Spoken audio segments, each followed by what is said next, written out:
एक समय की बात है। एक बुढ़िया माई भोले बाबा की परम भक्त थी। हर समय वह भगवान भोलेनाथ का नाम जपती रहती और पूजा पाठ करती थी। लेकिन वह बुढ़िया माई बहुत कंजूस थी। वह कभी दान नहीं करती थी। यहाँ तक कि वह किसी को एक रोटी भी नहीं देती थी। पड़ोसी भी उसको समझाते कि बुढ़िया माई, किसी को कुछ दान भी दे दिया करो, तो वह कहती कि मैं भोलेनाथ की इतनी बड़ी भक्त हूँ, हर समय भोलेनाथ का नाम जपती रहती हूँ और उनका ध्यान करती हूँ। मुझे दान पुण्य करने की क्या आवश्यकता है? मुझे तो वैसे ही शिवलोक जाना है। लेकिन बुढ़िया माई यह नहीं जानती थी कि अन्न का दान सब दानों से बड़ा दान है। एक दिन शंकर भगवान सोचने लगे, इस बुढ़िया माई को सब समझा समझा कर थक चुके हैं, लेकिन यह नहीं मानती है। यह मेरी भक्त है। अगर मैंने इस पर कृपा नहीं करी तो मेरे भक्तों का मुझ पर विश्वास नहीं रहेगा। ऐसा सोचकर भगवान शंकर ने एक गरीब ब्राह्मण का भेष बनाया और पहुंच गए बुढ़िया माई के घर भिक्षा मांगने। जब उन्होंने दरवाजे पर भिक्षा के लिए आवाज लगाई तो बुढ़िया घर से बाहर आई और बोली कि बाबा, क्या बात है? तो बाबा कहने लगे, माई मुझे भिक्षा दे दो।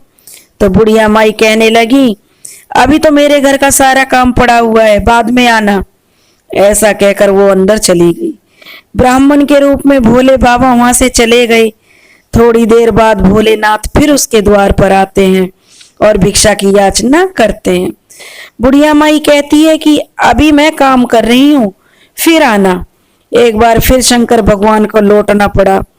अब रात के समय भगवान शिव उसके द्वार पर भिक्षा मांगने पहुंच जाते हैं। तो बुढ़िया माई उन्हें यह कहकर टाल देती है कि अब जो भोजन मैंने बनाया था वो सब खत्म हो चुका है, अब कुछ नहीं बचा है, तुम बाद में आना। अब भगवान शिव सोचते हैं कि चलो कल कोशिश करके देखते हैं। ऐसा सोचकर भोले बाबा अगले दिन सुबह फिर बुढ़िया माई के द्वार पर पहुंचते हैं और भिक्षा मांगते हैं और कहते हैं, हे बुढ़िया माई, मुझे कुछ खाने को दे दो, मैं कई दिनों से भूखा हूं, कुछ तो दे दो। माई, ऊपर वाला आपको देगा। अब बुढ़िया को गुस्सा आ जाता है और भोलेनाथ के रूप में आए ब्राह्मण को खरी खोटी सुनाने लगती है और कहने लगते, तुम्हारे जैसे कितने भिक्षा मांगने आते हैं, और ऐसा कहकर उन्हें दुत्कार कर वहां से भगा देती है। शंकर जी सोचने लगे कि यह बुढ़िया नहीं सुधरेगी। ऐसा सोचकर भगवान भोलेनाथ वहां से चले जाते हैं।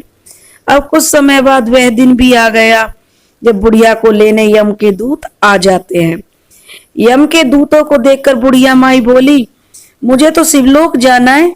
यम के दूत बोले, बुढ़िया माई, ऐसा तुमने कौन सा काम किया है जो तुम्हें शिवलोक मिले? तब बुढ़िया माई बोली, मैं सुबह से लेकर शाम तक भोलेनाथ का नाम जपती हूँ, उनकी पूजा पाठ करती हूँ, इसलिए मुझे शिवलोक ले जाओ। तब यम के दूत बोले, बुढ़िया माई, शिव का नाम जपने के साथ साथ अच्छे कर्म भी करने पड़ते हैं।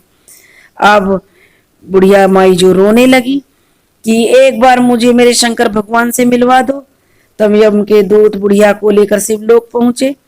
शिवलोक पहुंचकर बुढ़िया भगवान शिव के पैरों में गिर गई और कहने लगी, प्रभु, मैं तो सुबह शाम शिव भक्ति करती हूँ, फिर भी मुझे शिवलोक क्यों प्राप्त नहीं हो रहा?